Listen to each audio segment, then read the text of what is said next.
Thanks for watching BVR TV news. ఇప్పటి వరకు మా జిల్లా మంత్రి సీతక్క గారికి కూడా మేము 1-2-3 సార్లు మెమోరాండం ఇవ్వడం జరిగింది. మా ఉమ్మడి వరంగల్ జిల్లా ఇన్ఛార్జి మంత్రి పొంగులేటి శ్రీనివాసరెడ్డి గారు ఇటు వచ్చినప్పుడు కూడా తనకు కూడా రిప్రజెంటేషన్స్ ఇవ్వడం జరిగింది. మా మంత్రి ఉత్తమ్ కుమార్ రెడ్డి గారికి రిప్రజెంటేషన్స్ ఇవ్వడం జరిగింది. మా కమిషనర్ గారికి రిప్రజెంటేషన్స్ ఇవ్వడం జరిగింది. మా రిప్రజెంటేషన్లో మా వేడుకోలు ఒకటే, మీరు ధాన్యం ఇవ్వండి, ఇండస్ట్రీని కాపాడండి, ఎట్ ద సేమ్ టైం బియ్యం తీసుకోండి, బియ్యం ఇమ్మీడియట్గా బియ్యం తీసుకోండి, మేము బియ్యం ఇవ్వడానికి మేము సిద్ధంగా ఉన్నాం. డిఫాల్ట్ మిల్లర్ల మీద కూడా జనజీవన స్రవంతిలో కలపండి వాళ్ళని కూడా. వాళ్ళు నిజంగా నష్టపోయే డిఫాల్ట్ అయ్యారు తప్ప ఇంటెన్షనల్గా డిఫాల్ట్ అయిన వాళ్ళు ఒక 5% ఉంటారు కావచ్చు. ఇప్పుడు 300 మందిలో 5% అంటే 25-30 మంది ఇంటెన్షనల్గా చేసి ఉంటారు. మిగతా వాళ్ళైతే అందరు చిన్న మిల్లర్లు, 2 కోట్లు 3 కోట్లు 20 SKలు 15 SKలు బాకీ ఉన్నోళ్ళు, 2 SKలు 3 SKలు బాకీ ఉన్నోళ్ళు, ఇట్లాంటి మిల్లర్లు ఉన్నారు. వీళ్ళందరినీ కూడా ఈ 25% పెనాల్టీని 12% ఇంట్రెస్ట్ని వేవప్ చేసి వాళ్ళని కూడా మళ్ళీ మిల్లింగ్ ప్రక్రియలో కొనసాగే విధంగా వాళ్ళకు ఒక 4 వాయిదాలుగా వాళ్ళు చెల్లించాల్సిన బకాయిని 4 వాయిదాలుగా కేటాయించి వాళ్ళకు కూడా మళ్ళీ ధాన్యం కేటాయింపులు చేసి దానికి సంబంధించి మీకు ప్రభుత్వ నియమ నిబంధనల ప్రకారం ఏదైతే మీరు బ్యాంక్ గ్యారెంటీ అడుగుతారో ఆ బ్యాంక్ గ్యారెంటీ తీసుకొని వాళ్ళకు కూడా ధాన్యం ఇచ్చి వాళ్ళని కూడా, అంటే మనం ఎంతోమందిని ఉరిశిక్ష చేసిన ఖైదీ కాసం క్షమాభిక్ష పెట్టే మన ప్రభుత్వాలు ఉంటాయి. ప్రజాస్వామ్యంలో ఉన్నాం మేము. ప్రభుత్వానికి, ప్రజలకు, రైతులకు వారధిగా ఉండి పనిచేసే మా ఇండస్ట్రీ ఇది, అన్నపూర్ణ లాంటి ఇండస్ట్రీ. దీని మీద మీరు కక్ష సాధింపు చర్యలు కాకుండా అసలు నిజంగా జరిగిన నష్టం ఏందో దాన్ని ఒక ఏమంటారు కమిటీని వేసి, ఒక సబ్ కమిటీని వేసి దాంట్లో నిజంగా జరిగింది ఏంది, నిజంగా జరిగిన వాస్తవాలైనా అవాస్తవాలా, వీళ్ళు ఏమైనా తప్పు చెప్తున్నారా అని చెప్పేసి నిజ నిర్ధారణ చేసి, అంటే ఎవరైతే నిజంగా తప్పు చేసిరో వాళ్ళని శిక్షించండి. ప్రభుత్వానికి రావాల్సిన బకాయిని ఇవ్వద్దు అని మేము అసలే అన్నాం. ఎందుకంటే అవి ప్రజల పైసలు, అవి ఖచ్చితంగా ఎవరు వాడుకున్నా అవి రిటర్న్ ఇవ్వాల్సిందే.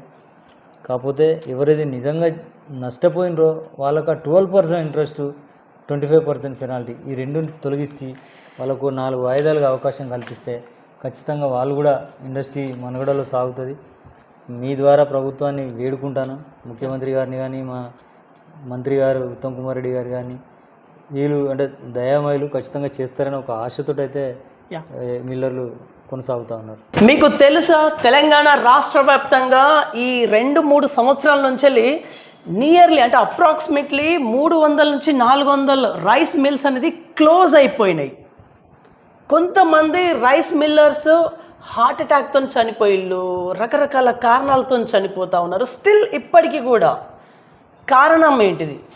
నిజానికి రైస్ మిల్లర్స్కి ఈ బాధ కావచ్చు, అసలు దేనికి ఈ రకంగా వచ్చింది, గవర్నమెంట్ నుంచి వెళ్ళి వీరికి రావాల్సినటువంటి బకాయి ఎంత ఉంది, వీరెంత చెల్లించాలి, ఇట్లాంటి ఇన్ఫర్మేషన్ అడిగేందుకు ఈరోజు ములుగు జిల్లాకి రావడం జరిగింది. ములుగు జిల్లా రైస్ మిల్లర్స్ అసోసియేషన్ అధ్యక్షులైనటువంటి బాదం ప్రవీణ్ గారు మనతో వీరి నుంచి కొంత ఇన్ఫర్మేషన్ అడిగే ప్రయత్నం చేద్దాం. నమస్కారం, బాగున్నారా? బాగున్నామండి. నా పేరు బాదం ప్రవీణ్, నేను ములుగు జిల్లా రైస్ మిల్లర్ అసోసియేషన్ అధ్యక్షుడిని. ముందుగా మా రైస్ మిల్లర్ల సమస్యలను ప్రజల దృష్టికి, ప్రభుత్వం దృష్టికి తీసుకెళ్దామని ఒక మంచి మనసుతో వచ్చిన BVR టీవీ యాజమాన్యానికి ప్రత్యేక ధన్యవాదాలు. పాయింట్ ఏంటంటే సార్, మనం డైరెక్ట్ సూటిగా పాయింట్కి వెళ్దాం. ఓకే. 300 నుంచి వెళ్ళి 400 రైస్ మిల్స్ క్లోజ్ అయిపోయినాయి అని చెప్పేసి నేను స్టేట్మెంట్ ఇచ్చిన, అది నేను విన్నాను. క్లారిటీ ఉందా ఇందులో? నిజమేనా? 100%. ఎందుకు క్లోజ్ అయినాయి? ఈరోజు ప్రభుత్వాలు ప్రతి గింజ కొనుగోలు చేస్తామని చెప్పేసి రైతాంగానికి న్యాయం చేసే ఉద్దేశంతో, మంచి ఉద్దేశంతో ప్రభుత్వాలు కొనుగోలు చేస్తున్నాయి. ఆ కొనుగోలు చేసే క్రమంలో నాణ్యతా ప్రమాణాలతో కూడిన ధాన్యం కొనుగోలు చేయాలి. కానీ PP సెంటర్లలో అలాంటివి జరగకుండా కొంత నాణ్యతా ప్రమాణాలు గాలికి వదిలేసి ఈరోజు ఆ ధాన్యం తీసుకొచ్చేసి మిల్లర్లకు ఇవ్వడం వలన ఆ మిల్లు చేసే ప్రక్రియలో డ్యామేజ్లు కావచ్చు, డిష్ కలర్ కావచ్చు, మాయిశ్చర్ కావచ్చు, ఇట్లా రకరకాల కారణాల చేత అవి అవుటర్న్ రాక, అంటే గతంలో ఒక మనిషి సగటు జీవన విధానము ఒక 100-110 సంవత్సరాలు ఉండేది. కానీ ఈరోజు సగటు జీవనం 65-70 సంవత్సరాల లోపే అంటే మనం తినే తిండి వల్ల అట్లా జరుగుతూ ఉంది. సేమ్ అదేవిధంగా ఈరోజు భూసారం అంతా దెబ్బతిని ఇదివరకు అంటే 70 కిలోలు 71 కిలో వచ్చిన సమయంలో ప్రభుత్వాలు 67 కిలోలు ఇవ్వాలని చెప్పేసి ఒక నిబంధన తీసుకొచ్చేసి 67 కిలోలు అంటే ఆ రోజు మిల్లర్ కూడా బాగుపడాలనే ఉద్దేశంతో 4 కిలోలు తక్కువ చేసి ఇవ్వడం జరిగింది. కానీ ఇప్పుడు అదే ధాన్యము అదే భూమిలో పండించడం వల్ల అట్లనే కంటిన్యూ పండించడం వల్ల ఈరోజు భూమిలో ఒక సారం దెబ్బతిని అది 67 కిలోల బియ్యం రావడం లేదు. 1 క్వింటాల్ ధాన్యం మాకు ఇస్తే మేము 67 కిలోల బియ్యాన్ని ప్రభుత్వానికి ఇవ్వాల్సి ఉంటుంది. ఇది ఎప్పుడో నాకు తెలిసి ఒక 40-50 సంవత్సరాల క్రితం చేసి ఉన్న నిబంధన ఇది. కానీ ఈరోజు నాణ్యత ప్రమాణాలతోటి ధాన్యం రావడం లేదు. అంతా మిషన్ కటింగ్ అయిపోయింది. ఒకప్పుడు ధాన్యం హ్యాండ్ కటింగ్ చేసేది, దాన్ని తీసుకొచ్చేసి మళ్ళీ కుప్ప పెట్టేది, దాన్ని ఎప్పుడో ఒక 3 నెలల తర్వాత మంచిగా నీట్గా మాగిన తర్వాత ధాన్యం తూర్పాల పోసి కొట్టి దెబ్బలు కొట్టి అవి చేసి ఆ రోజు తీసుకొచ్చి మిల్లకు అప్పచెప్పేది. అది అప్పుడు ఆ రోజు 70-72 కిలో ఉటర్న్ రేషియో వచ్చేది. కానీ ఇప్పుడు అదంతా ఏమైపోయింది, అంతా ఆర్టిఫిషియల్, అంటే ఏమంటారు ఇట్లా సెకండ్లలో అయిపోవాలి పని అనే ఉద్దేశంతో అంత మిషనరీ యంత్రాంగం వచ్చేసింది. ఆ యంత్రాంగం కటింగ్ ద్వారా కనీసం అంటే రైతులు కూడా మాయిశ్చర్ వచ్చే విధంగా అంటే 16-17 మ్యాచర్లో ధాన్యం స్టోర్ చేయాలి. కానీ అట్లాంటిది వాళ్ళు తీసుకొచ్చే క్రమంలో ధాన్యం కూడా ఎండబెట్టకపోవడం, తూర్పాల పోయకపోవడం, అంటే రకరకాల కారణాల చేత అవుటర్ రేషియో రావడం లేదు. ఓకే, ఇప్పుడు ఫర్ ఎగ్జాంపుల్ మీరు రైతుల నుంచి ఒక క్వింటా ధాన్యాన్ని కొనుగోలు చేస్తారు. ఆ ధాన్యాన్ని బియ్యంగా మార్చి గవర్నమెంట్కి మీరు సప్లై చేయాలి. ఈ జరిగేటువంటి ఏదైతే ఉందో ఈ పారామీటర్స్ మీకు సూటబుల్ అవ్వట్లేవా? అదే చెప్తున్నా కదా, అంటే ఇప్పుడు సూటబుల్ అవ్వట్లేవంటే గతంలో ఎట్లా సూటబుల్ అయ్యేది, ప్రజెంట్ ఎందుకు సూటబుల్ కావట్లేదు? అదే చెప్తున్నా. ఇప్పుడు గతంలో హ్యాండ్ కటింగ్ చేసేది, పడుగు పెట్టేది, దాని తర్వాత ఆవులతోటి గొడ్లతోటి తొక్కిచ్చి పడుగు పెట్టి తొక్కిచ్చి అవి తూర్పాల పోసి తీసుకొచ్చే క్రమంలో గింజ గట్టిపడేది, మంచిగా ఉండేది. ఈరోజు ఏమైపోయింది, డైరెక్ట్ మిషన్ కట్ చేస్తూ ఉన్నది, తీసుకొచ్చేసి ఎండపోస్తూ ఉన్నారు. ఒక్కరోజు ఎండపోస్తాడు, తెల్లారి బస్తాలు నింపేస్తాడు. దాంతో నష్టం కదా, మ్యాచర్ దాంట్లోనే ఉండిపోతుంది. అంటే తాలు పట్టడు. అంతకుముందు ఏముండేది, మాన్యువల్గా తాళ్ళు పట్టేది, మంచి అంటే ఫ్యాన్ వేసి తాళ్ళు పట్టేది. ఈరోజు మ్యాచర్ మిషన్లు ఇచ్చినా ఆ మ్యాచర్ మిషన్లను చూసి ధాన్యం లోడ్ చేయట్లేదు.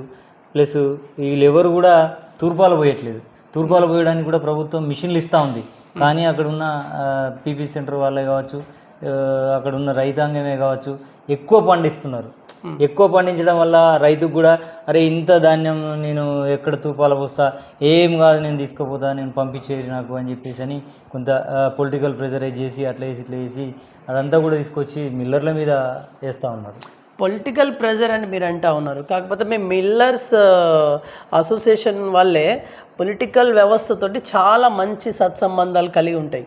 ఎస్, ఓకే, మీకు తెలుసు కదా. వాస్తవంగా ఏ ప్రభుత్వాలు వచ్చినా ఎవరు వచ్చినా కూడా ఈ వ్యవస్థ ఏంటిది, ప్రభుత్వానికి రైతులకు మధ్యలో వారధిగా ఉండే వ్యవస్థ రైస్ మిల్ వ్యవస్థ అనేది. ఇలా రైస్ మిల్ వ్యవస్థ ఏ ప్రభుత్వం ఉన్నా ఆ ప్రభుత్వంతో కలిసిపోయి పనిచేసే పరిస్థితి ఉంటుంది. సో మేము ఏ ప్రభుత్వాలు వచ్చినా ఎవరు వచ్చినా కూడా మేము మా పని ఏంటిది, రైతులకు ప్రభుత్వానికి వారధిగా ఉండి వాళ్ళు ఇచ్చే ధాన్యాన్ని మేము మిల్లింగ్ చేసి సకాలంలో బియ్యం డెలివరీ చేయడం అనేది మా యొక్క ప్రధాన పని. ఈ క్రమంలో ప్రభుత్వ పెద్దలతోటి అందరితోటి మేము సత్సంబంధాలే కొనసాగించాల్సి ఉంటుంది. ఈ వ్యాపారం నడవాలి, ఈ వ్యవస్థ నడవాలి అంటే ఖచ్చితంగా సత్సంబంధాలు మెన్షన్ చేయాల్సి ఉంటుంది. సార్ ఎక్స్క్యూజ్ మీ, ఒకసారి అవి ఇవ్వరా సార్, 50 పేజీలు ఒకసారి ఇవ్వరా?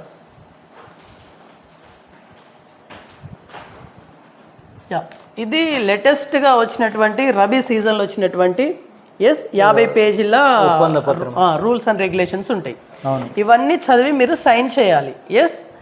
అసలు ఇందులో మేజర్గా మీకు అంటే మీకు కరెక్ట్ సూటబుల్ కానటువంటిది ఏముంది ఇందులో ఉన్న ప్రతి వర్డ్ ప్రభుత్వానికి అనుకూలంగా రాసుకున్న వర్డ్సే తప్ప అంటే ఇప్పుడు మిమ్మల్ని బేస్ చేసుకొని రాసినవి కావు ఇవి కూడా. అంటే ప్రభుత్వం రేపు పొద్దున మా ఆస్తులను కానీ మా వ్యవస్థను కానీ మొత్తం అంటే వాళ్ళు చేసే ఏమంటారు రూల్స్ ఫ్రేమ్ చేసే సమయంలో చేసిన రూల్స్ అన్నీ కూడా అంటే వాళ్ళ అధికారులను వాళ్ళు కాపాడడానికి చేసిన రూల్సే తప్ప ఇది జనరల్గా ఏముంది అనేది గ్రౌండ్ లెవెల్ రియాలిటీ తీసుకొని చేసిన ఇది కాదు. ఇది అంతా కూడా ఎవరో కొంతమంది మిల్లర్లు మిస్యూజ్ చేసిండ్రు అన్న ఒక ఉద్దేశంతో ఇట్లాంటి రూల్స్ అన్ని పెట్టేసి వ్యవస్థ మీద ప్రెజరైజ్ చేస్తూ ఉన్నారు. ఇప్పుడు గవర్నమెంట్ ఈ రూల్ని ఫ్రేమ్ చేసే క్రమంలో అందులో మీ రైస్ మిల్లర్స్ ఎవరు కూడా ఉండరా? రైస్ మిల్లర్లకు యాక్చువల్గానైతే రైస్ మిల్లర్ ప్రతినిధులు పోవాలి, పాలసీ మేకింగ్ చేసే సమయంలో పార్టిసిపేట్ అవుతారా? పార్టిసిపేట్ కావాలి, కానీ కావట్లేదు. కావడం లేదు. అంటే ఇప్పుడు ఇది ఓన్లీ అధికారులే క్రియేట్ చేస్తారు, వాళ్ళే ఫ్రేమ్ చేసిన ఇది రూల్స్ అండ్ రెగ్యులేషన్స్ అంతే. ఓకే, ఫర్ ఎగ్జాంపుల్ మీరు మిస్యూజ్ చేశారు అనుకుందాం, ఎలాంటి శిక్షలు ఉంటాయి మీ మీద according to this rules and regulations? Misuse చేసిండ్రు అనే కంటే మిస్యూజ్ చేయిస్తూ ఉన్నారా? అంటే ఏదైతే ప్రభుత్వాలు తీసుకునే నిర్ణయాలు ఈరోజు ధాన్యం ఇచ్చినంత స్పీడ్గా బియ్యం తీసుకోవట్లేదు. ఇలా CCI పత్తి కొనుగోలు చేస్తుంది. పత్తి కొనుగోలు చేసినప్పుడు ఏం చేస్తారు, వాళ్ళకు ఒక రేషియో ఉంటుంది. మాకు ఎట్లయితే ధాన్యం 100 కిలోలు ఇస్తే 67 కిలోల బియ్యం పెట్టాలని ఉంటుందో వాళ్ళకు కూడా సమ్ ఉంటుంది. ఆ దాంట్లో వాళ్ళు ఏం చేస్తారు, ఒక నెల గ్యాప్ అయింది అనుకోండి, తీసుకోలేదు CCI వాళ్ళ దగ్గర బేల్స్ తీసుకోలేదు, ఒక నెలకు ఒక రేషియో ఉంటుంది. తెల్లారి మళ్ళీ ఒక నెల గడిచింది అనుకోండి, ఓ 1%, 2% రేషియో తగ్గుతుంది. అంటే వాళ్ళు ఇచ్చేది ప్రభుత్వానికి ఇచ్చేది. మేము 67 కిలోల బియ్యం ఇవ్వాలనేది ధాన్యం ఇచ్చిన 2 నెలలలో అయితే ఇవ్వగలుగుతాం. ధాన్యం మాకు ఇప్పుడు ఇచ్చారు, 2 నెలల్లో బియ్యం తీసుకుంటే మేము 67 కిలోల బియ్యం ఇవ్వగలుగుతాం. అంటే నూకలు బియ్యం అన్ని కలిపి ఇవ్వగలుగుతాం. కానీ ఎప్పుడైతే 2 నెలలు దాటుతుందో ఆ 2 నెలలు దాటిన తర్వాత ఇంకా అప్పుడు స్టార్ట్ అవుతుందండి మా ప్రాబ్లమ్స్, మా కష్టాలు. మీరు చెప్పొచ్చు కదా సార్, మరి 2 months దాటింది కదా, మీ ప్రాబ్లం కదా, మేమేం చేయలేమని చెప్పేసి మీరు చెప్పొచ్చు కదా గవర్నమెంట్. అంటే ప్రభుత్వానికి మా జిల్లా తరపు నుంచి నేను ఇప్పటికి ఒక 10 లెటర్లు ఇవ్వడం జరిగింది. అవునా? మేము బియ్యం ఇస్తాం సార్, మా బియ్యం తీసుకోండి, మీరు ఇచ్చిన నాణ్యత ప్రమాణాల ప్రకారం ఈరోజు మేము బియ్యం డెలివరీ చేయడానికి సిద్ధంగా ఉన్నాం, మాకు ఆర్డర్ ఇవ్వండి అని చెప్పేసి మేము ఒక 10 అర్జీలు ఈవెన్ మన స్టేట్ కమిషనర్ గారికి కూడా మేము రిప్రజెంటేషన్స్ ఇవ్వడం జరిగింది. కానీ సెంట్రల్ గవర్నమెంట్ స్టేట్ గవర్నమెంట్ సయోధ్య లేక పండించిన ప్రతి గింజను స్టేట్ గవర్నమెంట్ తీసుకుంటా అంటది, సెంట్రల్ గవర్నమెంట్ ఏమో తీసుకోదు. సో ఇదంతా కూడా ధాన్యం అంతా కూడా మా మిల్లర్ల దగ్గర స్టోరేజ్ అవుతూ ఉన్నది. ఈ మిల్లర్ల దగ్గర స్టోరేజ్ అయిన క్రమంలో వెయిట్ లాస్ అవుతున్నాం, కలర్ షేడ్ అవుతూ ఉంది. దీనికి కలర్ షేడ్ అయిందని చెప్పేసి మేము సార్టెక్స్ వేసి బియ్యం పంపాలి, మళ్ళీ ఒక 4 నెలల తర్వాత 5 నెలల తర్వాత ఆర్డర్ ఇస్తారు. ఈ ఆర్డర్ ఇచ్చినప్పుడు ఆ బియ్యం FCI నామ్స్ ప్రకారం పాస్ కావు. అది FCI నామ్స్ ప్రకారం పాస్ కావాలంటే మేము ఏం చేయాలి, సార్టెక్స్ వేసి దాంట్లోకి వెళ్ళి నాణ్యతతో కూడిన బియ్యాన్ని మాత్రమే వాళ్ళకి ఇవ్వాల్సి వస్తుంది. ఆ క్రమంలో ఏం జరుగుతున్నది, ఓ 3 to 5% సార్టెక్స్ వేయడం వల్ల 3 to 5% బియ్యం నష్టపోతున్నాం. అంటే ఖరాబ్ అవుతున్నాయి, లిక్కర్కి అమ్ముతున్నాం. అంటే ఆల్మోస్ట్ ఒక 20 రూపాయల కిలో చొప్పున లిక్కర్కి అమ్ముతున్నాం. మళ్ళీ మేము ఆ ధాన్యం కొనుగోలు చేసి మళ్ళీ బియ్యం ఆ షార్ట్ ఫాల్ను పెట్టాలంటే 40 రూపాయలు అవుతుంది, ఒక కిలోకి 40 రూపాయలు అవుతుంది. అంటే అలా ఆల్మోస్ట్ ఒక కిలోకే 20 రూపాయలు నష్టపోతున్నాం. ఆ లెక్కన మాకు దించిన లక్షల క్వింటాల ధాన్యానికి కొన్ని కోట్ల రూపాయలు, లక్షల రూపాయలు నష్టపోతున్నాం. కానీ దీని మీద ప్రభుత్వం పునరాలోచన చేయాలి. ఓకే, 67 కిలోల అనేది దాన్ని తొలగించేసి దాన్ని మళ్ళీ ఇప్పుడు రాష్ట్ర వ్యాప్తంగా ఒకసారి అన్ని జిల్లాలను పరిగణలోకి తీసుకొని యావరేజ్ చేసి దాన్ని ఇంప్లిమెంట్ చేస్తే ఎంత కావాలి? 67 కాకుండా ఎంత కావాలి మీకు? అంటే యావరేజ్ నాకు తెలిసి 64 వరకు వస్తుంది. 64 67 అంటే 67 ఇప్పుడు గవర్నమెంట్ రూల్స్ 3 మైనస్ చేయాలి. లేదు అంటే 2 నెలల కాలంలో మేము మొత్తం బియ్యం తీసుకుంటామని చెప్పేసి అగ్రిమెంట్ ఇవ్వాలి. 2 నెలల్లో బియ్యం తీసుకోకపోతే 3వ నెల నుంచి ప్రతి నెల కిలో 1%, అది 6 నెలలు కావచ్చు, 7 నెలలు కావచ్చు, 1% ప్రతి నెల తగ్గించుకుంటూ పోతేనే ఈ ఇండస్ట్రీ మనుగడలో ఉంటుంది. లేకపోతే నష్టాల ఊపిలో కూరుకుపోయి, అంటే పేరుకి ఏమో ప్రభుత్వానికి మిస్యూజ్ చేసిండ్రు అని చెప్పేసి అంటే ప్రజలలో, ప్రభుత్వంలో, పేపర్లకు అందరికీ ఎట్లా కనబడుతున్నారు అంటే మిల్లరు ఒక దోషిగా కనబడుతున్నాడు. కానీ వాస్తవంగా దోషి మిల్లర్ కాదు. ఈ ఫ్రేమ్స్ ఏదైతే ఫ్రేమ్ చేసిన ఏవైతే ఉన్నాయో ఈ డాక్యుమెంట్స్ అన్నీ కూడా 50 పేజీల డాక్యుమెంట్ ఉందో, ఈ 50 పేజీల డాక్యుమెంట్లో నేను ఎప్పుడు కూడా 2 నెలల బియ్యం తీసుకుంటాను రాయడు, 2 నెలల తీసుకుంటాను రాయడు, 15 రోజుల్లోనే బియ్యం రిటర్న్ ఇవ్వాలని ఉంటుంది ఈ అగ్రిమెంట్లో. కానీ తీసుకోవడానికి 6 నెలలు అయినా కూడా బియ్యం తీసుకోరు. తీసుకోకపోవడం చూపించాలి కదా. మేము చూపిస్తూనే ఉన్నాం. ఆ జీవోలు అంటే ప్రభుత్వం చేతిలో బందీకాన్ అయిపోయిన పరిస్థితి అయిపోయింది అలా మిల్లర్ల పరిస్థితి. సార్ ఇప్పుడు ఇదంతా కాదు సార్, ప్రభుత్వం మీ మీద జులుం విధిస్తూ ఉందంటే ఖచ్చితంగా మీ రైస్ మిల్లర్స్ ఖచ్చితంగా తప్పు చేసే ఉండొచ్చు కదా. ప్రతి వ్యవస్థలో 1-2% ఆఖరికి ఇంత పెద్ద వ్యాపార వ్యవస్థలో ఒక 5% దొంగలు ఉంటే ఉండొచ్చు. నేను లేరు అని మాట్లాడను. ఎందుకంటే జెన్యూన్ మిల్లర్స్ ఇవాళ నష్టపోతూ ఉన్నారు, చిన్న మిల్లర్లు నష్టపోతూ ఉన్నారు. కొందరి వల్ల మీ మీద పడుతుంది. మిగతా ఎవరైతే పెద్ద టాప్ మోస్ట్ 100 కోట్ల రూపాయలు మిస్యూజ్ చేసిండ్రో వాళ్ళ మీద వాళ్ళని వదిలేసింది ప్రభుత్వం. ఒక రకంగా వాళ్ళు కోర్టులకు వెళ్ళిపోయారు. ఆ ఇంట్రెస్ట్ పైసలతోటి వాళ్ళు కోర్టు చుట్టూ తిరిగి ప్రభుత్వాన్ని ముప్పు తిప్పలు పెడుతున్నారు. కానీ చిన్న మిల్లర్లం మా జిల్లా ఇప్పటివరకు నో డిఫాల్ట్. మేము ప్రతిదీ కూడా ఎవ్రీ ఇయర్ ఏ ఇయర్కి ఆ ఇయర్ క్లియర్ చేస్తూ ఉంటాం. లాస్ట్ 24-25 రబీ వరకు కూడా మొత్తం క్లియర్ చేసినాం. మేము ₹1 కూడా ప్రభుత్వానికి బాకీ లేము. మాకు ప్రభుత్వం బాకీ ఉంది. ఈరోజు మేము అడిగితే మాకు ఎంత బాకీ మీకు ఎంత? మాకు మొన్న FCI నుంచి జస్ట్ ఒక నెల 15 రోజుల క్రితము 6,97 లక్షల రూపాయల వచ్చినాయి. ఆ పైసలు సివిల్ సప్లై అకౌంట్లో పడ్డాయి. ఈ సివిల్ అంటే మేము థర్డ్ పార్టీ, గవర్నమెంట్కు మేము సెంట్రల్ గవర్నమెంట్కు మేము డైరెక్ట్ పార్టీ కాదు. మాకు సివిల్ సప్లై మధ్య మీడియేటింగ్ చేస్తుంది. ఈ మీడియేటింగ్ చేసే క్రమంలో మా డబ్బులని కూడా మేము మా మిల్లింగ్ ఛార్జెస్ కూడా అన్ని బిల్స్ క్లెయిమ్ పెట్టమంటే పెట్టినాం. తీసుకుపోయి సివిల్ సప్లై అకౌంట్లో వేసుకున్నారు. ఆ అకౌంట్లో వేసుకొని ఈ రోజు వరకు కూడా డబ్బులు ఇవ్వకుండా ఇబ్బంది పెడతా ఉన్నారు. దీని మీద గౌరవ కమిషనర్ గారిని కూడా అడగడం జరిగింది. ఆయన కూడా సరే ఇస్తాము అని చెప్పడం జరిగింది. కానీ నోటితోటి చెప్తున్నారు కానీ పేపర్ మీద ఎక్కడ ఎటువంటి ఆర్డర్స్ లేవు. గవర్నమెంట్ ఏమో మీకు బకాయి పడ్డది, మీరు కూడా గవర్నమెంట్ బకాయి పడ్డారు కదా. మీరంటే నేను మిమ్మల్ని అనట్లేదు, మీలాంటి వాళ్ళు చాలా మంది ఉన్నారు. వీళ్ళు బకాయి పడడానికి ప్రభుత్వ విధానాలు కారణం తప్ప ఎవడో ఒక్కరిద్దరు మాత్రం ఎవరైనా మిస్యూజ్ చేస్తే చేయవచ్చు. కానీ ప్రభుత్వ విధానాలు ఇప్పుడు రేపు పొద్దున మేము కూడా డిఫాల్ట్ కామని ఏం లేదు. అంటే ఆ పాలసీ మేకింగ్ అలా ఉంటుంది. ఇప్పుడు బియ్యం వడ్లు ఇచ్చినంత తొందరగా నువ్వు బియ్యం తీసుకుంటే మేము ఎందుకు డిఫాల్ట్ అవుతాం? నీకు ఎంతైతే అవసరం ఉంటుందో అంత తీసుకోండి ధాన్యం, అంతే మిల్లింగ్ మాకు ఇవ్వండి. మిగతాది మీరు మీ స్టోరేజ్ చేసుకోండి. మీరు టెండర్ ద్వారా అమ్ముకుంటారా లేకుంటే మీరు ఇంకేమన్నా ఎక్స్పోర్ట్ చేసుకుంటారా మీరు చేసుకోండి. మిల్లర్ మీద వేసి ఆ లాస్ అంతా కూడా మిల్లర్ను భరించమని చెప్పేసి అంటే ఎట్లా ఎన్ని రోజులు భరిస్తారు? మీ స్టేట్ ప్రెసిడెంట్ గారు దీని మీద ఏంటి వివరణ ఏంటిది? మా రాష్ట్ర అధ్యక్షులు చాలా బాగా కష్టపడతారు ఆయన, కానీ ఆ కష్టం ఫలిస్తలేదు. నిజంగా చెప్పాలంటే ఆయన కష్టానికి ప్రతిఫలం మరి ఏ రోజు వస్తుందో మా మిల్లర్లకు. మా మిల్లర్లు ఆశతోటి చూస్తారు ఆయన ఎప్పుడు తెస్తాడా ఎప్పుడు పోతాడా అని. మీ ములుగులో ఎన్ని మిల్లర్స్ ఉన్నాయి? అంటే మిల్లింగ్ 40 మిల్లులు మా జిల్లాలో నడుస్తూ ఉన్నాయి. ఇప్పుడు CMRలో పార్టిసిపేషన్లో 40 మిల్లులు ఉన్నాయి. మొత్తం 47 మిల్లులు ఉంటాయి. 7 మిల్లులు పార్టిసిపేట్ కావు, వాళ్ళు మామూలు అదే వర్క్ అవి చేసుకుంటారు. మిగతా వాళ్ళందరూ కూడా మిల్లింగ్ అన్ని మిల్లులు రన్ అవుతున్నాయి. ఈరోజు మిల్స్ మేము బియ్యం పెడతామని చెప్పేసి పదే వేడుకున్నా కూడా ప్రభుత్వం నుంచి ఆర్డర్స్ రావట్లేదు. ఇంకో మొన్న ఒక ఆర్డర్ ఇచ్చారు, సన్న బియ్యం పెట్టండి, 10% బ్రోకెన్ తోటి బియ్యం పెట్టండి అనేసి. 25% బ్రోకెన్ తోటి పెట్టడానికే కష్టమవుతుంది.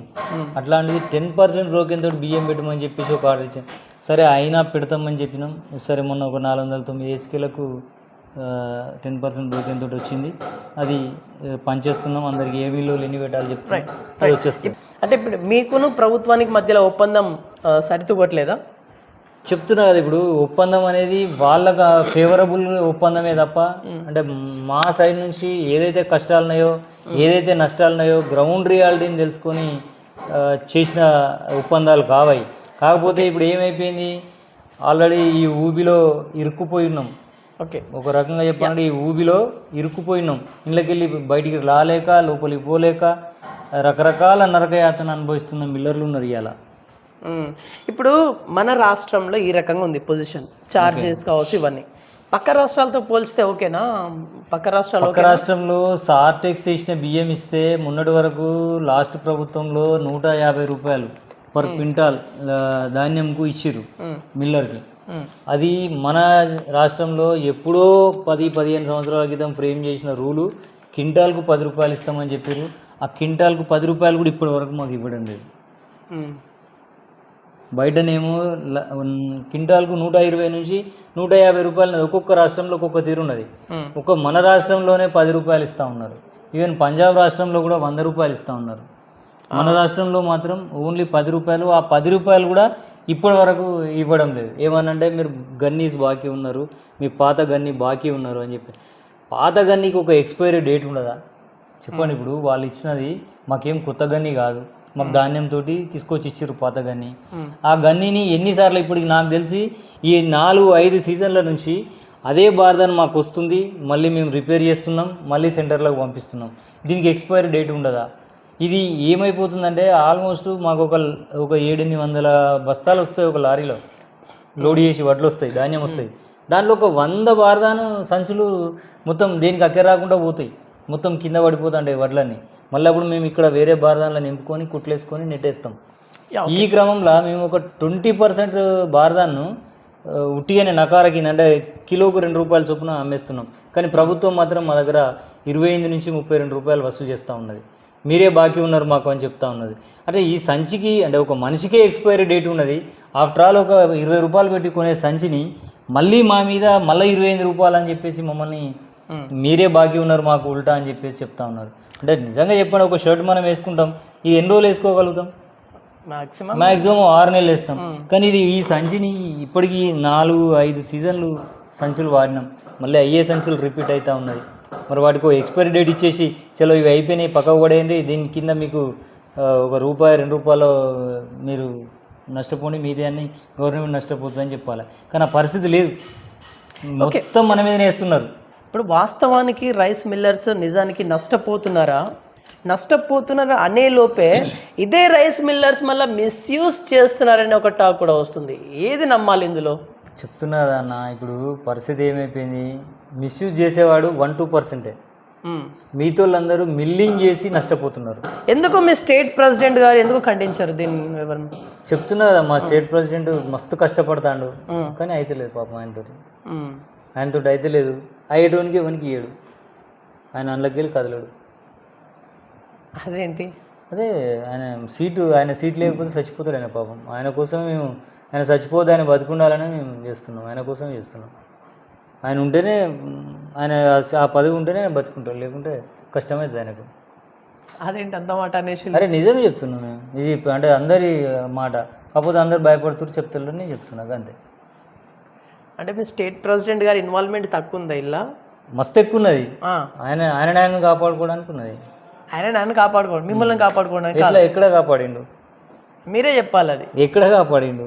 ప్రభుత్వంతో చేసే నిర్ణయాలల్లా ఎక్కడ జనరల్ బాడీ పెట్టేసి ఎవరితోటి మాట్లాడి ఏం అడుగుదాం, ఏం చెప్దాం, మనకు అసలు గ్రౌండ్లో కష్టాలు ఏమున్నాయి ఇవన్నీ ఉండాలి కదా. ఒక్క రోజు కూడా జనరల్ బాడీ మీటింగ్ కాల్ఫర్ చేయరు, ఆయనే పోతారు, సంతకాలు పెట్టేస్తారు.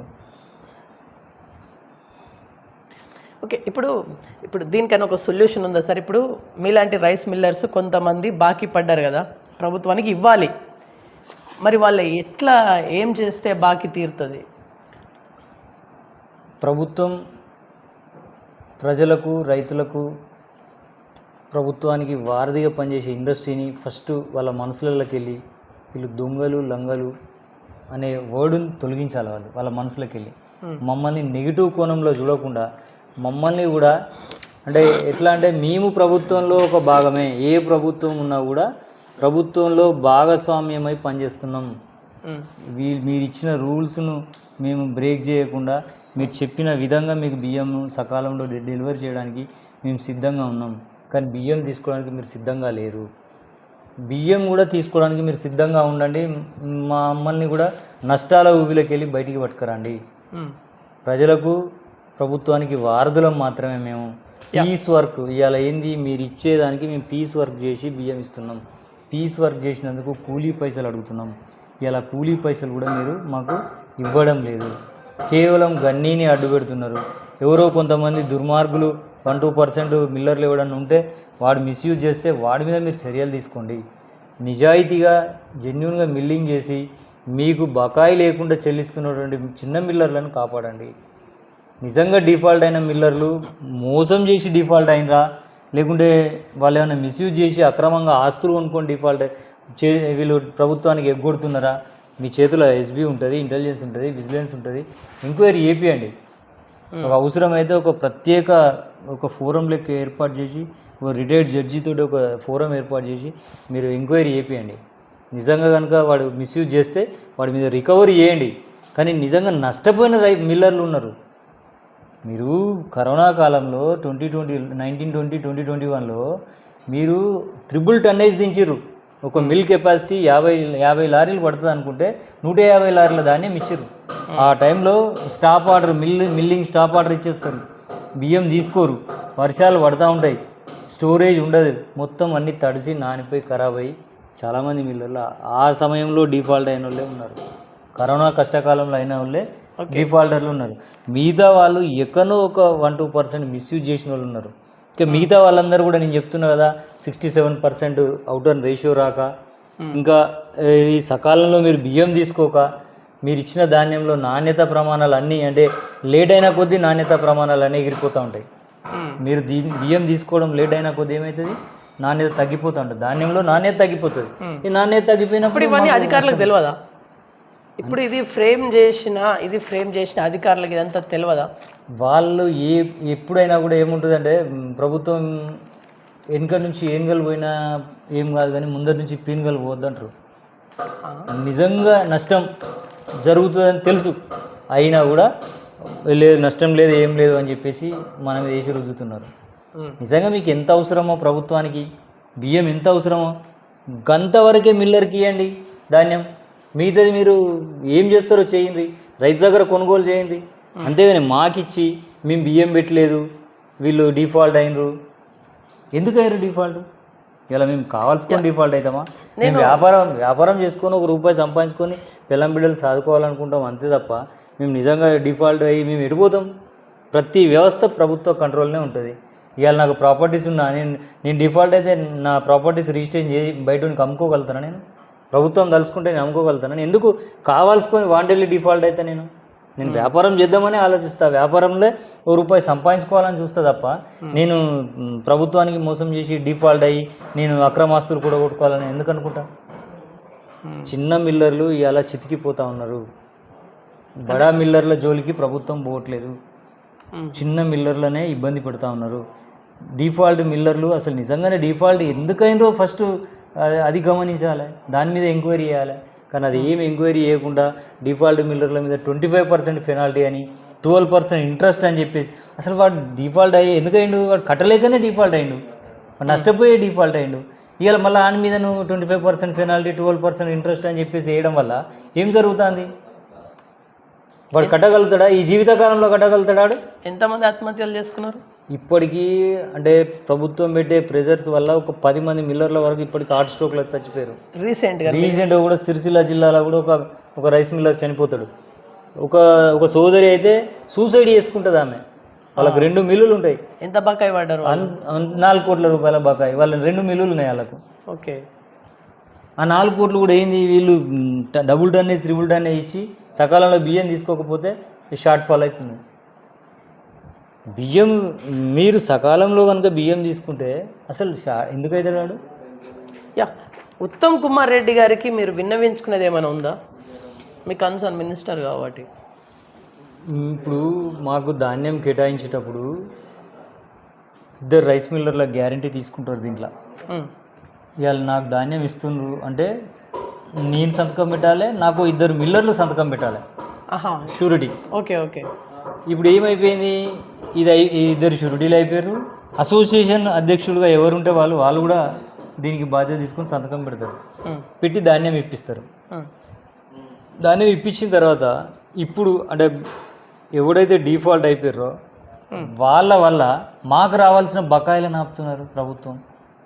ఇప్పుడు మేమేమన్నా బాకీ ఉంటే తీసుకోండి, నేను బాకీ ఉన్నానా ఓకే నా దగ్గర తీసుకో, నేను ఇచ్చేది ఇంకా సరిపోకపోతే నా షూరిటీల దగ్గర తీసుకో, ఇంకా సరిపోకపోతే మా జిల్లా అసోసియేషన్ దగ్గర తీసుకో పైసలు, అంతే తప్ప రాష్ట్రంను ప్రామాణికంగా తీసుకొని మీరు రాష్ట్ర నాయకత్వం కూడా దీనికి బాధ్యతే కాబట్టి మీకు రావాల్సిన బకాయిలు రావు అంటే అసలు ఈ జీవితకాలంలో జెన్యున్గా మిల్లింగ్ చేసేవానికి న్యాయం జరుగుద్దా?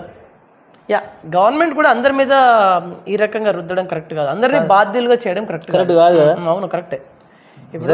నిజంగా నేను మోసం చేసిన ప్రభుత్వాన్ని అంటే నా దగ్గర రికవరీ, నాకు షురుడి పెట్టిన దగ్గర రికవరీ.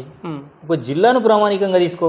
ఈ జిల్లాలో ఎవడన్నా మొత్తం ఇంత పెద్ద వ్యవస్థల స్టేట్ అంతా ఒక్కొక్కరి మనస్తత్వం ఒక్కొక్క తీరు ఉంటుంది. ఒకడు నిజంగానే మోసం చేయాలని వస్తాడు ఫీల్డ్కు, ఒకడేమో వ్యాపారం చేసుకోవాలని వస్తాడు. వాడి వల్ల వ్యాపారం చేసుకుంటూ నష్టపోవద్దు కదా, అంతేనా కదా? మేము ప్రభుత్వాన్ని మీరు వేడుకునేది ఏమైనా ఉందా రేవంత్ రెడ్డి గారిని? సూటిగా సీఎం గారు అంటే గ్రౌండ్ రియాలిటీ ప్రతిదీ తెలుసు. ఇవాళ మా ఉత్తమ్ కుమార్ రెడ్డి గారికి కూడా 100% ఆ రోజు టీఆర్ఎస్ గవర్నమెంట్ ఉన్నప్పుడు ఇదే ఉత్తమ్ కుమార్ రెడ్డి గారు ప్రతిపక్ష నేతగా ఆ రోజు ప్రశ్నించిండు. మా మిల్లర్లు నష్టపోతున్నారు, మిల్లర్లకు మిల్లింగ్ ఛార్జీలు పెరగాలి అది అని చెప్పేసి మా పక్షాన్ని నిలబడ్డాడు. ఆ రోజు మేము హ్యాపీ ఫీల్ అయినాం. కాంగ్రెస్ గవర్నమెంట్ రాగానే ఉత్తమ్ కుమార్ రెడ్డి గారు మా సివిల్ సప్లై శాఖ మంత్రులు అవ్వడం నిజంగా హ్యాపీ ఫీల్ అయినాం. సార్కి అయితే తెలుసు విషయం అంతా. ఆ రోజు మన మిల్లర్ల కోసం అడిగిండు, సార్ చేస్తాడు మాకు అన్న ఒక నమ్మకం ఉండే. ఈరోజు ఆ నమ్మకం రోజు రోజు సన్నగిలిపోతూ ఉన్నది. అంటే ఎక్కడో ఒక ఆశ అవుతున్నది, ఒక కన్సర్న్ ఉన్నది, చేస్తాడేమో మా మిల్లర్ల పక్షాన ఆలోచిస్తాడేమో. ఎందుకంటే మంచి మనసున్న నాయకుడు, చేస్తాడన్న ఒక అంటే ఆశ అయితే ఉంది. ఇక ఆశతోటే బతుకుతాను. ఇంకా ఏమన్నా జరుగుద్దేమో ప్రభుత్వం నుండి మిల్లర్లకు న్యాయం జరుగుద్దేమో, ఈ 25% పెనాల్టీ 12% ఇంట్రెస్ట్ వేవ్ అప్ అవుతుందేమో అని చెప్పేసి ఆశపడతా ఉన్నాం. ఇదివరకు గతంలో ఒక మిల్ నడవాలంటే 65 నుంచి 75 HP కరెంటు తోటి ఒక మిల్ నడిచేది ఒక 10 ఏళ్ళ క్రితం. ఇవాళ 200 HP కరెంటు వాడాల్సి వస్తుందండి. ఒక రైస్ మిల్లు నడవాలంటే ఒక ఏసీకే బియ్యం 290 క్వింటాల బియ్యం తీసి ప్రభుత్వానికి పెట్టే సమయానికి 20,000 రూపాయల కరెంటు బిల్లు అవుతుందండి. ఇవాళ మంత్లీ కాదు, ఒక్క లారీ బియ్యానికి 20,000 రూపాయల కరెంటు బిల్లు కడుతున్నాం. ఎంత నష్టపోతున్నాం అంటే ఒక్క విధంగా కాదు. అంటే ఒక మిల్లర్ నష్టపోవడానికి ఎన్ని రీజన్లు ఉన్నాయంటే కరెంటు ఒక కారణం, సకాలంలో బియ్యం తీసుకోకపోవడం ఒక కారణం, లేబర్ మన దగ్గర షార్టేజ్, మనం బీఆర్ ఎక్కడి నుంచో తీసుకొచ్చుకొని బీఆర్ తోటి వాళ్ళతో పని చేయించుకునే పరిస్థితి. ఇలా ఏమంటారు, సకాలంలో బియ్యం తీసుకోకపోవడం, ఇటు కరెంట్ ఒకటి, మిల్లు నడిచినా నడవకున్నా కరెంట్ ఛార్జెస్ కట్టాలని మీ సహచర మినిమం ఛార్జెస్. అంటే నా మిల్లు నెలకు 1,35,000 రూపాయలు. స్విచ్ ఆన్ చేసినా ఆన్ చేయకుండా కట్టాలి మంత్లీ. 1,50,000 రూపాయలు డ్రైవర్ల జీతాలు ఇవ్వాలి. హమాలీని 20 మంది హమాలీని మెయింటైన్ చేయాలి. బ్యాంకు కిస్తీ కట్టుకోవాలి. మేము ఇవాళ ఒక మిల్లు నడపడం, మిల్లు ఎస్టాబ్లిష్ చేయాలంటే సొంత పైసలు ఒక 40-50 లక్షలు ఉంటే మిగతా పైసలు అన్నీ కూడా బ్యాంకు దగ్గరికి పోయి లోన్ తెచ్చుకొని ఇవాళ ఒక ఇండస్ట్రీ నడుపుకొని పిల్లల్ని సాదుకోవాలని ఒక మంచి ఉద్దేశంతో వస్తే ఇక్కడికి వచ్చినాక రూల్స్ అన్నీ కూడా కంప్లీట్ విరుద్ధం అయిపోయి అంటే ఇంటెన్షనల్గా ప్రభుత్వాలు ఉన్న అధికారులు అంటే ప్రభుత్వం దృష్టికి సరైన సమయంలో తీసుకోపోవట్లే. రైట్. ఇప్పుడు ఒక సంవత్సరంలో 12 నెలలు ఉంటాయి మనకి. ఈ 12 నెలలు మీ ఇండస్ట్రీ నడుతుందా? అట్లా నడిస్తే మంచిగా ఉందండి. 2 నెలలు నడిస్తే కష్టంగా ఉన్నది. ఇప్పుడు మిగతా 10 సంవత్సరానికి అంటే బియ్యం తీసుకో, మిగతా నెలలన్నీ మీరు కడుతున్నారు కదా, పవర్ అన్ని కడదాం, అన్ని కట్టాల్సిందే. కట్టకపోతే 2 నెలలే నడుతుందా? 2 నెలలు మాక్సిమం 3 నెలలు, అంతకంటే ఎక్కువ నడవట్లేదు. రా రైస్ మిల్లు అంతకంటే ఎక్కువ నడవట్లేదు. సంవత్సరానికి అంతే, 3 నెలల కంటే ఎక్కువ నడవట్లేదు. ఏదైనా అంతేనా? ఏదైనా అంతే. అంటే బాయిల్ మిల్ అంటే నాకు తెలిసి ఇంకో 2 నెలలు ఎక్కువ నడుస్తుంది. మిగతా రోజులు బంద్.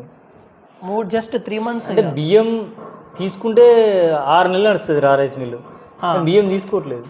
బియ్యం వడ్లు స్టోరేజ్ అయిపోతున్నాయి, షార్టేజ్ అవుతున్నాయి, లాస్ అవుతున్నాయి. ఓకే. రైతులకు మీరు ఏమన్నా చెప్పాలనుకుంటున్నారా? రైతులకు మీ ద్వారా ఏం చెప్పాలనుకుంటున్నా అంటే, మీరిచ్చే ప్రతి గింజను మీరు 100 క్వింటాల వడ్లిస్తే మేము 67 క్వింటాల బియ్యం పెట్టాలి. అది నాణ్యత ప్రమాణాలతో కూడిన బియ్యం మాత్రమే FCI తీసుకుంటుంది. కాబట్టి మీరు FAQ నామ్స్ ప్రకారం, ప్రభుత్వం నిబంధనల ప్రకారం మాత్రమే కొనుగోలు సెంటర్లకు ధాన్యం పంపాలి. కొనుగోలు సెంటర్ వాళ్ళు కూడా, కొనుగోలు సెంటర్లో కూడా మీ ద్వారా రిక్వెస్ట్ చేస్తూ ఉన్నాం, ఎఫ్ఏక్యూ నామ్స్ ప్రకారం ప్రభుత్వ నియమ నిబంధనలకు అనుకూలంగానే మీరు ధాన్యం పంపించినట్లయితేనే మేము బియ్యం సకాలంలో బియ్యం మంచి బియ్యం ప్రభుత్వానికి ఇవ్వగలుగుతాం. ఆ బియ్యం కూడా మళ్ళీ ప్రజలకే వస్తాయి. ఇప్పుడు ఐకేపీ సెంటర్ ద్వారా ధాన్యం కొనుగోలు అవుతుంది రైతు దగ్గర నుంచి, ఆ నుంచి తీసుకొచ్చేసి మిల్లుకి వస్తాయి. మిల్లు నుంచి మళ్ళీ మేము మిల్లింగ్ చేసి ఎఫ్సిఐకి ఇస్తాం. ఆ ఎఫ్సిఐకి ఇచ్చిన బియ్యం మళ్ళీ పేద ప్రజలకే వస్తాయి. అంటే ఈ క్రమం మొత్తం కూడా ఒక మిల్లర్గా మేము మిల్లర్ అంటూ లేకపోతే ఈ వ్యవస్థలో ఇదంతా ఏం జరగదు. డైరెక్ట్ రైతు పండించిన వడ్లే అంటే అన్నం తినలేరు. ఖచ్చితంగా మేము బియ్యం ప్రక్రియ చేయాల్సిందే, బియ్యం చేసి ఇవ్వాల్సిందే. ఈ మిల్లింగ్ వ్యవస్థను ప్రభుత్వం సానుకూల దృక్పథంతో ఒక మంచి దృక్పథంతో చూడాల్సిందే. Sir one more question, actually ఇప్పుడు వచ్చేటువంటి రబీ సీజన్లో ధాన్యం యథావిధిగా కొనుగోలు చేసుకుంటున్నారా? యాక్చువల్గా ఈ రబీ సీజన్లో ధాన్యం అంతా కూడా అంటే ఏమంటారంటే అందరికీ తెలుసు, రైతులకు తెలుసు, ప్రజలకు తెలుసు, ప్రభుత్వానికి తెలుసు, మా మిల్లర్లకు తెలుసు. ఇప్పుడు వచ్చే ధాన్యం అంతా కూడా బాయిల్డ్ బియ్యానికి మాత్రమే పనికొస్తుంది. స్టేట్ గవర్నమెంటు సెంట్రల్ గవర్నమెంటు ఏదైతే కొనుగోలు చేస్తా అని చెప్పి ఇచ్చిందో ఆ కొనుగోలు చేసేదంతా కూడా ఓన్లీ 25% మాత్రమే బాయిల్డ్ బియ్యం తీసుకుంటాము. మిగతా ఒక 25% రా రైస్ బియ్యం తీసుకుంటాము. మిగతా 50% అంటే ఆల్మోస్ట్ మన ఈ రబీలో రాష్ట్రంలో 1 కోటి మెట్రిక్ టన్నుల ధాన్యం వస్తుందని చెప్పేసి ఒక అంచనా ఉన్నది. 1 కోటి మెట్రిక్ టన్నులు వస్తుందని ఒక అంచనా ఉన్నది. కానీ ప్రభుత్వము 45 లక్షల మెట్రిక్ టన్నులే కొనుగోలు చేస్తా అని చెప్పేసి సెంట్రల్ గవర్నమెంట్ చెప్తా ఉన్నది. మిగతా ధాన్యం అంతా ఏం చేయాలో కూడా ఇప్పటివరకు ఒక ప్రణాళిక లేదు. ఇదంతా కూడా మా మిల్లర్ల మీదనే ఒత్తిడి చేసి మా మిల్లర్ల దగ్గర దించే ప్రయత్నం జరుగుతూ ఉన్నది. ఈ ప్రయత్నంలో ఏమవుతుంది, ఈ సీజన్ మొత్తం కూడా బాయిల్డ్ బియ్యం అయితేనే ఇవ్వగలుగుతాం. నిజంగా బాయిల్డ్ బియ్యమే అవుతాయి, అంటే రారైస్ బియ్యం కావు, పచ్చి బియ్యం కావు. అవి రారైస్ బియ్యం పెట్టమని చెప్పేసి ప్రభుత్వం నుంచి ఒత్తిడి ఉన్నది. దాంతో ఇప్పుడు ఆ రారైస్ బియ్యం పెట్టలేక నిజంగా రైస్ మిల్లర్లు డిఫాల్టర్లుగా ఈ సంవత్సరంతో మ్యాక్సిమం మిల్లర్లు డిఫాల్ట్ అయ్యే ప్రమాదం ఉన్నది. ఇప్పుడు మీ ములుగులో మనం ములుగు గురించి మాట్లాడదాం. 40 మిల్లర్స్ కదా సార్? ఓకే. ఎంతమంది డిఫాల్ట్ అయ్యే అవకాశం ఉంది? నేనేం చెప్తున్నా, మన జిల్లా ఒకటే కాదు, రాష్ట్ర వ్యాప్తంగా ఆలోచన చేయాలి ప్రభుత్వం. ఒక జిల్లాను వేరు చేసి చెప్పడం కాదు. ఇప్పుడు ఓవరాల్గా 1 కోటి మెట్రిక్ టన్నులు వచ్చినప్పుడు 45 లక్షల మెట్రిక్ టన్నుల ధాన్యమే బియ్యమే మేము ఎఫ్సిఐ తీసుకుంటా అన్నప్పుడు మిగతా 55 లక్షల మెట్రిక్ టన్నుల ధాన్యం ఎటుపోవాలి? మిల్లర్ల దగ్గర స్టోరేజ్ అవుతుంది. ఈ మిల్లర్ల దగ్గర స్టోరేజ్ అయినాక నువ్వు సకాలంలో బియ్యం తీసుకోకపోతే ఇది వెయిట్ లాస్ అయిపోతుంది, కలర్ చేంజ్ అవుతుంది, రకరకాల అంటే వెయిట్ లాస్, డ్రైయేజ్, అంటే మా దిగుమతి ఎగుమతి ఇవన్నీ కూడా మా దగ్గర స్టోరేజ్ అయిపోతుంది. అంటే ఆర్థికంగా భారం అయ్యే పరిస్థితి, డిఫాల్ట్గా మిగిలిపోయే ప్రమాదం ఈ సంవత్సరం ఎక్కువ శాతం ఉంది. 100కి 60% డిఫాల్టర్లుగా మిగిలిపోయే ప్రమాదం ఉన్నది. దీని మీద అసలు ప్రభుత్వం వెంటనే స్పందించాలి. ఎందుకంటే ఇది ప్రజలకు అంటే ప్రభుత్వానికి పెద్ద టాస్క్. మీరు మీ స్టేట్ ప్రెసిడెంట్ ద్వారా ఇవన్నీ చేయాలి పనులు. చెప్తున్నా కదా, మా స్టేట్ ప్రెసిడెంట్ ద్వారా చాలా మా స్టేట్ ప్రెసిడెంట్ చాలా చేస్తూ ఉన్నాడు, కానీ అవి అయితే పాపం స్టేట్ అసోసియేషన్ ద్వారా చేయాలి, కానీ రైతులు పాపం ఆయన కష్టపడతాను కానీ రైతులు. Okay. So last and final ఏం చెప్పి ముగించాలనుకుంటున్నారు సార్? ఫైనల్ వన్, ప్రభుత్వం మీ పట్ల ఎట్లా ఉండాలి? ప్రభుత్వం ధాన్యం ఇచ్చినంత స్పీడ్గా బియ్యం తీసుకోవాలి.